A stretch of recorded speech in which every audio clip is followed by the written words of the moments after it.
سب سے پہلی شرط دیکھیے، ہمارے کسی بھی مال میں زکوٰۃ واجب ہونے کے لیے بنیادی طور پر 6 شرطیں ہیں۔ سب سے پہلی شرط یہ ہے کہ وہ مال زکاتی مال ہونا چاہیے، کیونکہ شریعت میں ہر مال میں زکوٰۃ واجب نہیں ہے۔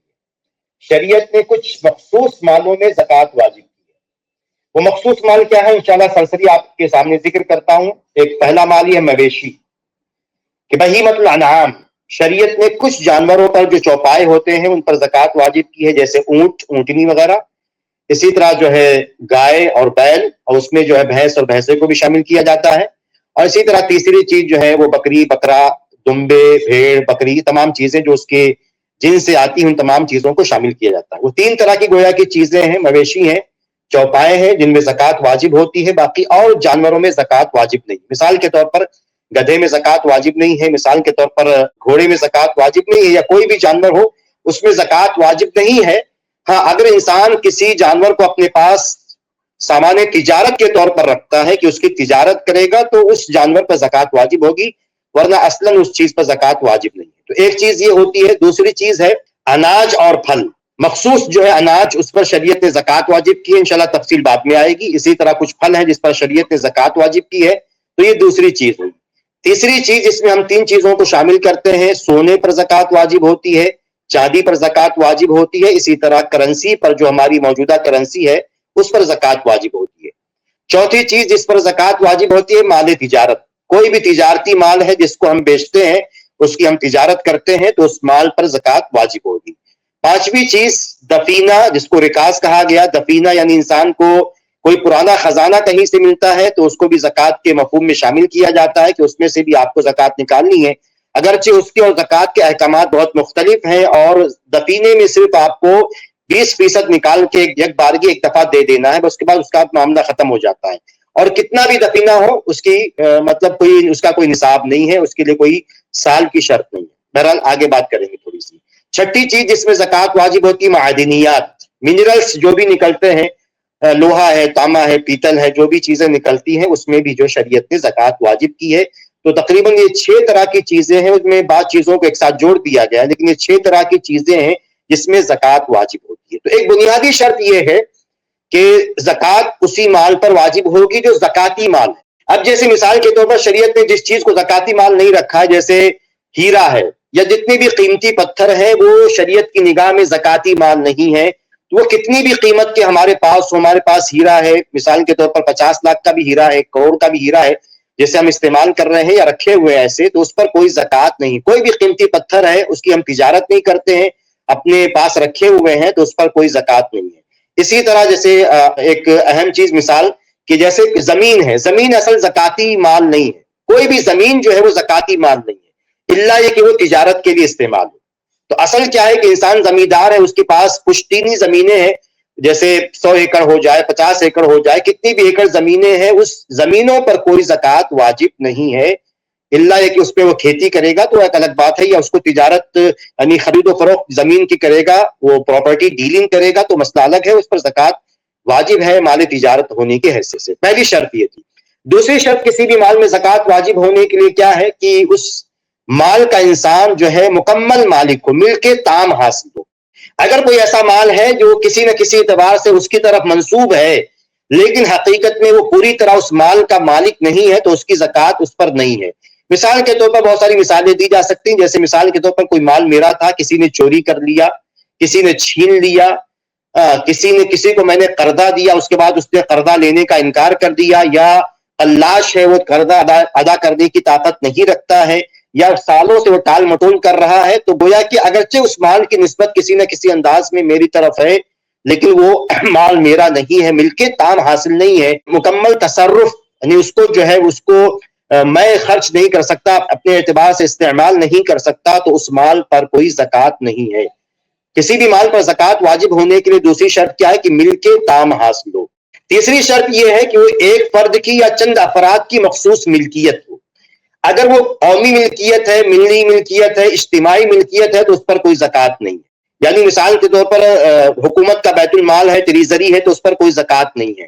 اسی طرح کسی نے بیت المال بنایا ہے، اس میں کوئی مال جمع ہے تو اس پر کوئی زکوٰۃ نہیں۔ کسی ادارے میں پیسہ ہے، ادارے میں جمع کر کے جو ہے پیسہ رکھا گیا ہے، یا جو ہے اسی طرح مسجد کا کوئی فنڈ ہے اس میں پیسہ رکھا گیا، تو یہ تمام مال جو کسی ایک انسان کی مخصوص افراد کی ملکیت نہیں ہے تو اس میں کوئی زکوٰۃ واجب نہیں ہے۔ چوتھی بنیادی شرط یہ ہے کہ اگر وہ استعمال کی چیز ہے تو اس میں زکوٰۃ واجب نہیں۔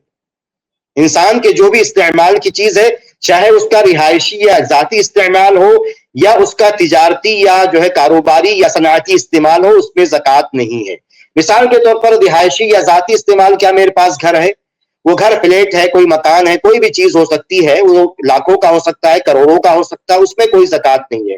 میرے پاس لاکھوں روپے کی کاریں ہیں، اس پر کوئی زکوٰۃ نہیں ہے۔ میرے پاس میں گھڑی استعمال کرتا ہوں، وہ لاکھوں کی گھڑی ہو سکتی ہے لیکن اس پر کوئی زکوٰۃ نہیں ہے۔ میرے گھر میں ڈیکوریشن کی بہت ساری چیزیں ہیں، پینٹنگز ہیں، اور ایسی اینٹکس بہت ساری ایسی ہیں جو ان کی قیمت کروڑوں میں جا سکتی ہے، لیکن چونکہ میں اس کو استعمال کر رہا ہوں اپنے گھر میں نے اس کو سجا کے رکھا ہے، تو ان چیزوں پر کوئی زکوٰۃ نہیں ہے۔ اسی طرح اگر کوئی تجارتی یا جو ہے کاروباری یا صنعتی استعمال کے لیے کوئی چیز ہے تو اس پر بھی کوئی زکوٰۃ نہیں۔ میرے پاس کارخانہ ہے، کارخانے کی اچھی خاصی زمین ہے، اس کارخانے پر اسٹرکچر ہے، اس کارخانے میں بڑی بڑی قیمتی مشینیں، کروڑوں کی مشینیں ہیں، ان پر کوئی زکوٰۃ نہیں ہے۔ میں لاجسٹک کا کام کرتا ہوں، یعنی نقل و حمل جسے کہتے ہیں، میرے پاس 500 گاڑیاں ہیں جو سامان کو یہاں وہاں لے جاتی ہیں، تو ان گاڑیوں پر چونکہ وہ گاڑیاں میرے کاروبار میں میرے استعمال ہو رہی ہیں تو اس میں ان گاڑیوں کی قیمت پر کوئی زکوٰۃ نہیں ہے۔ تو اس طرح کی جو بھی چیزیں میرے پاس کئی ساری دکانیں ہیں، دکانوں میں جو ڈیکوریشن ہے، دکانوں میں ریکس ہیں، وہ تمام چیزیں جن کی خرید و فروخت نہیں ہوتی ہے، وہ استعمال میں آتی ہیں چیزوں کو رکھنے کے لیے، تو ان تمام چیزوں پر کوئی زکوٰۃ نہیں ہے۔ اللہ کے رسول صلی اللہ علیہ وسلم کی بہت مشہور حدیث ہے کہ لیس علی المسلم فی فرسہ ولا غلامہ صدقہ، صحیح مسلم کی حدیث ہے کہ نبی نے فرمایا صلی اللہ علیہ وسلم کہ کسی مسلمان پر اس کے گھوڑے میں اور اس کے غلام میں کوئی زکوٰۃ نہیں ہے۔ تو گویا کہ جو بھی انسان کی استعمال کی چیز ہے اس میں کوئی زکوٰۃ نہیں۔ یہ چوتھی شرط تھی کسی بھی مال میں زکوٰۃ واجب ہونے کے لیے۔ کسی بھی مال میں زکوٰۃ واجب ہونے کے لیے پانچویں شرط یہ ہے، اکثر مالوں میں شرط یہ ہے کہ وہ نصاب تک پہنچا ہوا ہو۔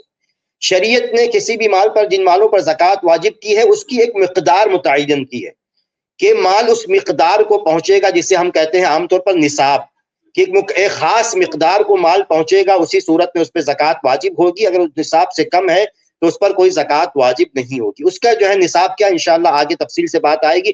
موٹا موٹا جیسے سمجھ لیں، جیسے مثال کے طور پر کہ سونے کا نصاب شریعت نے کیا رکھا ہے، 85 گرام سونا۔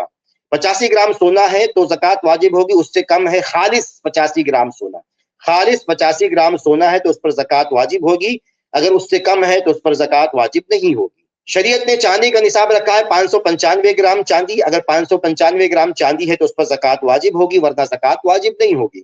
اسی طرح جو ہے اناج یا پھل کا جو ہے نصاب شریعت نے رکھا ہے تقریباً جو ہے 750 کلو، اگر 750 کلو اناج نکلتا ہے کھیتی سے یا باغات سے پھل نکلتے ہیں جن میں زکوٰۃ واجب ہوتی ہے، اگر اتنی مقدار تک پہنچتے ہیں تو اس پہ زکوٰۃ واجب ہوگی، ورنہ زکوٰۃ واجب نہیں ہوگی۔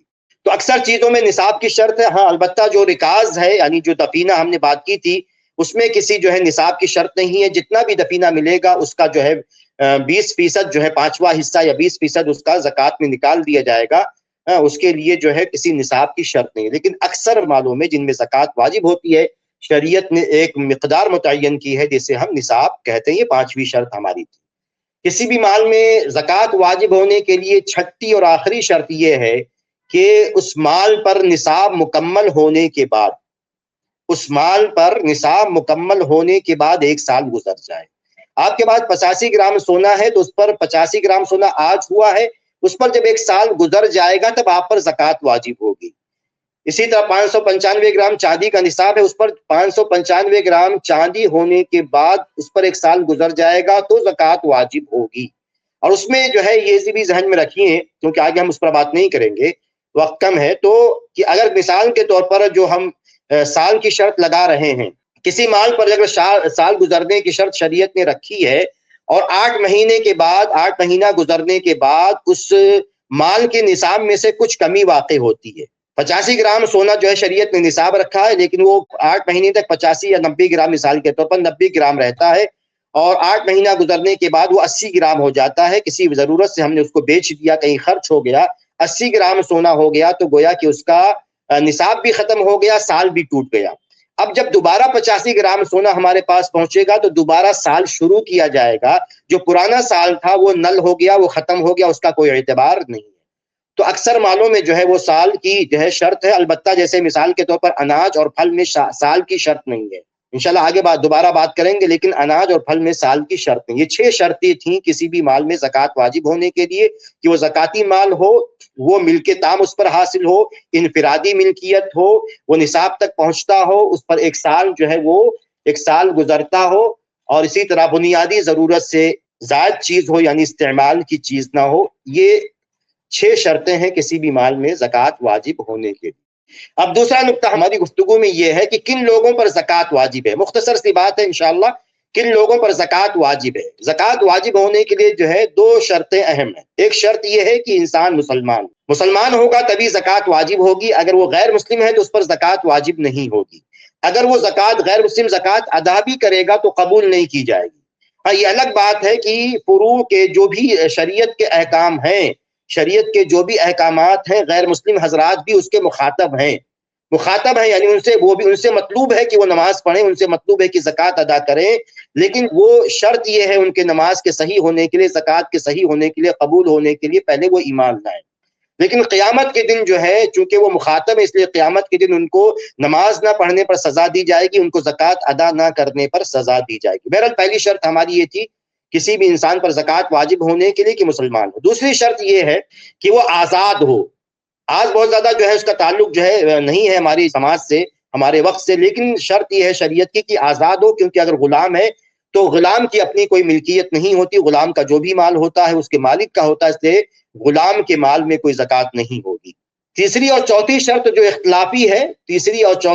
اختلافی ہے کہ کیا کسی مال میں زکوٰۃ واجب ہونے کے لیے انسان کا بالغ ہونا شرط ہے؟ کیا کسی بھی مال میں زکوٰۃ واجب ہونے کے لیے انسان کا مجنون نہ ہونا شرط ہے، پاگل نہ ہونا شرط ہے، جس کو ہم کہتے ہیں عاقل ہونا؟ کیونکہ اور جو دوسری عبادتیں ہیں، جو بدنی عبادتیں ہیں، جیسے مثال کے طور پر روزہ ہے، مثال کے طور پر نماز ہے، تو اس کے واجب ہونے کے لیے شرط یہ ہوتی ہے کہ انسان بالغ ہو، دوسری شرط یہ ہوتی ہے کہ انسان عاقل ہو، یعنی پاگل نہ ہو۔ تو کیا زکوٰۃ میں بھی یہ دونوں شرطیں لگائی جائیں گی یا شرطیں نہیں لگائی جائیں گی؟ اس مسئلے میں علماء کرام کا اختلاف ہے، لیکن انشاءاللہ صحیح بات یہ ہے کہ کسی مال میں زکوٰۃ واجب ہونے کے لیے بلوغت کی، کہ انسان کے بالغ ہونے کی یا اس کے عاقل ہونے کی شرط نہیں لگائی جائے گی۔ بچے کے مال میں بھی زکوٰۃ واجب ہوگی، اسی طرح پاگل کے مال میں بھی زکوٰۃ واجب ہوگی۔ اس کی دلیلیں کیا ہے؟ دلیلیں یہ ہے کہ اللہ تبارک و تعالیٰ نے مال میں زکوٰۃ واجب کی، مال کا ذکر کیا، اسی طرح مالدار کے مال میں زکوٰۃ واجب کیا۔ مالدار جو ہے وہ بچہ بھی مالدار ہو سکتا ہے، وہ جو ہے پاگل شخص بھی مالدار ہو سکتا ہے، اس لیے اعتبار جو ہے مال کا اور غنا کا ہے۔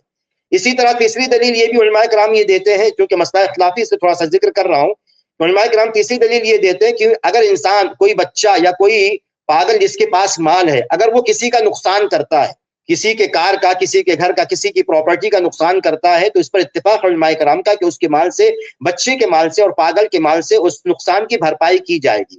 تو جس طرح مالی نقصان کی بھرپائی کی جائے گی، چونکہ زکوٰۃ کا تعلق بھی مال سے ہے، اس لیے ان کے مال سے زکوٰۃ بھی ادا کی جائے گی۔ اور بھی دلیلوں میں سے یہ دلیل ہے کہ عائشہ رضی اللہ تعالی عنہا کا بھی عمل یہی ہے، صحیح طور پر ان سے ثابت ہے موطا مالک میں، کہ وہ یتیم بچوں کی زکوٰۃ نکالا کرتی تھی۔ اسی طرح یہی جو ہے فیصلہ، یہی جو ہے عمل عبداللہ بن عمر رضی اللہ تعالی عنہ کا ہے کہ وہ بھی یتیم کے مال سے زکوٰۃ نکالا کرتے تھے۔ یہ جو ہے کسی بھی مال میں زکوٰۃ واجب ہونے کی ہم نے شرطیں بیان کی۔ اب تھوڑا تفصیل سے کن مالوں میں کیسے زکوٰۃ واجب ہوتی ہے، انشاءاللہ تھوڑی تفصیل سے، آخری بات ہماری ہوگی یہ، تفصیل سے بیان کرتے ہیں۔ کچھ چیزیں ہم نے ضمناً بیان کرتی ہیں، لیکن ابھی تھوڑا تفصیل سے۔ نمبر 1، سونے میں زکوٰۃ واجب ہوگی۔ سونے میں شریعت نے زکوٰۃ رکھی ہے 20 دینار پر۔ ایک دینار جو ہے وہ تقریباً 4.25 گرام کا ہوتا ہے۔ آپ حساب کریں گے 20 دینار کا تو 85 گرام سونا ہو جائے گا۔ یہ پورا حساب ہے کہ 20 دینار پر لفظ جو آیا ہے 20 دینار کا آیا ہے، ایک دینار 4.25 گرام کا ہوتا ہے۔ آپ 4.25 کو جو ہے وہ 20 دینار سے ضرب دیں گے تو آپ کو 85 گرام ملے گا، گویا کہ 85 گرام سونے پر آپ کو زکوٰۃ ادا کرنی ہے۔ یہ سونے کا نصاب ہے۔ اچھا، اس میں اشکال تھوڑا سا لوگ یہ لاتے ہیں کہ آپ 85 گرام کہتے ہیں تو یہ تو 8.5 تولہ ہو گیا، جبکہ ہم سنتے آئے ہیں کہ 7.5 تولہ سونے پر زکوٰۃ واجب ہوتی ہے، تو یہ کیا بات ہے؟ تو اس کا جواب یہ ہے کہ یہ کوئی بات نہیں، شریعت بہت سمپل سی چیز ہے کہ شریعت نے 20 دینار رکھا ہے اور ہم نے وزن کے اعتبار سے آپ کو بتا دیا۔ باقی جو یہ تولے کا مسئلہ ہے، اسٹینڈرڈ کا مسئلہ ہے کہ پرانے زمانے میں تولہ یعنی ایک تولہ تقریباً جو ہے 11 کچھ جو ہے گرام کو کہا جاتا تھا، تو اس اعتبار سے پرانے جو ہے اسٹینڈرڈ کے لحاظ سے، پرانے معیار کے لحاظ سے وہ تولہ جو ہے وہ 85 گرام جو ہے تقریباً اگر آپ اس کو جوڑتے تو چونکہ تولے کا حساب الگ تھا تو وہ تقریباً 7.5 تولہ بنتا.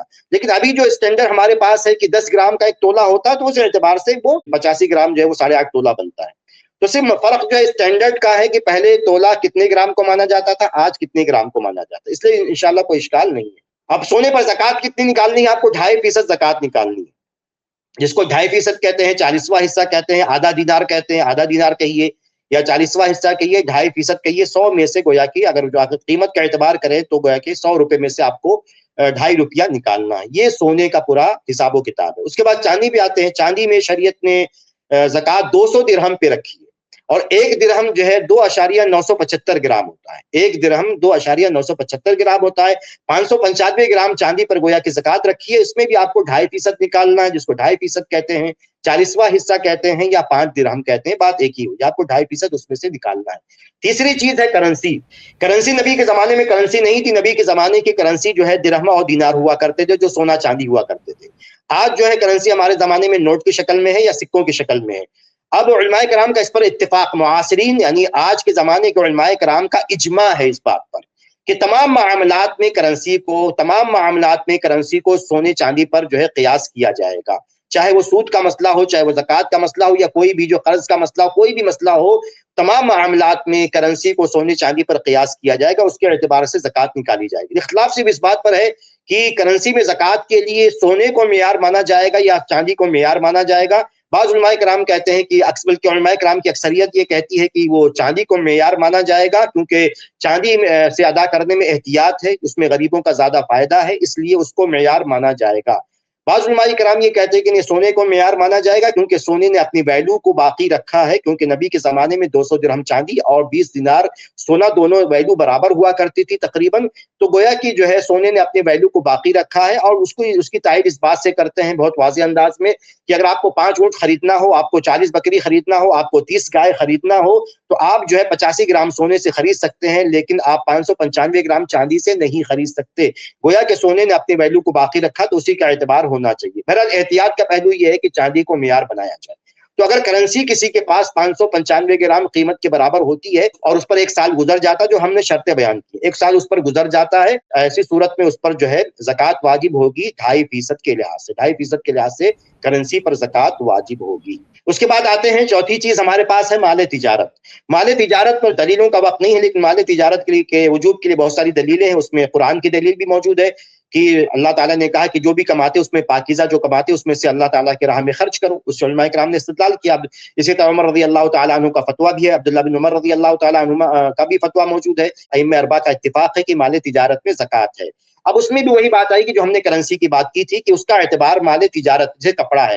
اس میں اعتبار کس بات کا ہوگا کہ اس کا نصاب کب مانا جائے گا؟ تو اس میں اس کا نصاب وہی سونے چاندی والی بات آئی کہ جو ہم نے کرنسی میں بات کی تھی کہ اس میں بھی جو ہے چاندی کو 595 گرام چاندی کو گویا کہ ہم معیار مان کے اگر ہمارے پاس سامان تجارت جس کو ہم بیچتے ہیں اگر اس کی قیمت 595 گرام چاندی کے برابر ہو جاتی ہے، اس پر ایک سال گزر جاتا ہے، تو ہمیں اس کی زکوٰۃ 2.5% کے حساب سے نکالنی ہے. 2.5% کے حساب سے نکالنی. اس میں 2-3 پوائنٹ اہم ہے. سامان تجارت میں 3 پوائنٹ بیان کروں گا. ایک اہم بات یہ ہے کہ جو سامان تجارت کا جو پروفٹ ہوتا ہے، جیسے ہم نے کہا کہ ہر مال پر زکوٰۃ کب واجب ہوتی ہے؟ جس پر سال مکمل ہوگا تب زکوٰۃ واجب ہوتی ہے. لیکن جو پروفٹ کا مسئلہ ہے کہ ہم نے جو ہے مثال کے طور پر 50 لاکھ لگا کے ہم نے 50 لاکھ کا سامان ہم نے دکان میں ڈالا، اس کو بیچ رہے ہیں اور اس کے بعد اس میں پروفٹ آ رہا ہے، تو ہم جو اصل مال ہے اس کا تو ہم سال شمار کریں گے، لیکن جو بیچ میں پروفٹ کسی مہینے 50,000 آیا، کسی مہینے 10,000، کسی مہینے 20,000 آیا، تو اس کے لیے اس مال کے لیے الگ سے سال شمار ہی نہیں کرنا. شریعت میں ان کے لیے الگ سے سال رکھا ہی نہیں گیا پروفٹ کے لیے. جب بھی آپ اصل مال کی زکوٰۃ نکالیں گے، ساتھ ساتھ میں سال میں جتنا بھی پروفٹ ہوا ہے ان تمام مالوں کی آپ ساتھ میں زکوٰۃ نکال دیں گے. ایک بات تو یہ ہے. دوسری بات یہ ہے کہ اگر ہم فرض کرتے ہیں کہ میرے پاس 50 لاکھ روپے نقد ہے، 50 لاکھ روپے کرنسی نقد رکھے ہوئے ہیں، اور اس 50 لاکھ پر 8 مہینے گزر چکے ہیں، 50 لاکھ پر 8 مہینے گزر چکے ہیں. اب میں نے اس کے بعد اس 50 لاکھ کو کنورٹ کر دیا ہے سامان تجارت میں، میں نے اسے تجارت کا سامان خرید لیا. اب تجارت کا سامان میں نے خرید لیا تو میں اس کی زکات، اس کا سال مکمل کب ہوگا؟ نصاب تک تو پہلے بھی پہنچا ہوا تھا اور بعد میں بھی پہنچا ہوا ہے، لیکن اس کا سال کب ہوگا؟ تو اس کا سال 4 مہینے کے بعد مکمل ہو جائے گا، کیونکہ اگر میرے پاس پہلے زکاتی مال ہے اور اس پر 8 مہینے گزر چکے ہیں، تو اب میں اگر اس زکاتی مال کو دوبارہ کسی دوسرے زکاتی مال میں اگر میں کنورٹ کرتا ہوں تو وہ گویا کہ سال جو ہے وہ مستمر رہے گا، کنٹینیو رہے گا، اور گویا کہ پہلے کے 8 مہینے شمار کیے جائیں گے، بعد کے 4 مہینے شمار کیے جائیں گے، اور 4 مہینے کے بعد انسان کو اس مال تجارت کی زکات جو ہے نکالنی پڑے گی۔ ایک تیسری اور آخری بات کے بعد ختم کرتے ہیں، باقی باتیں تو اور تھیں لیکن وقت ہو گیا تو ختم کرتے ہیں کہ دیکھیں ہم جو کہتے ہیں مال بات آ چکی، لیکن تھوڑا سا اشارہ تھا کہ واضح رہے کہ ہم مال تجارت کی جب ہم بات کرتے ہیں کہ جو سامان خریدا بیچا جا رہا اس کی بات کرتے ہیں۔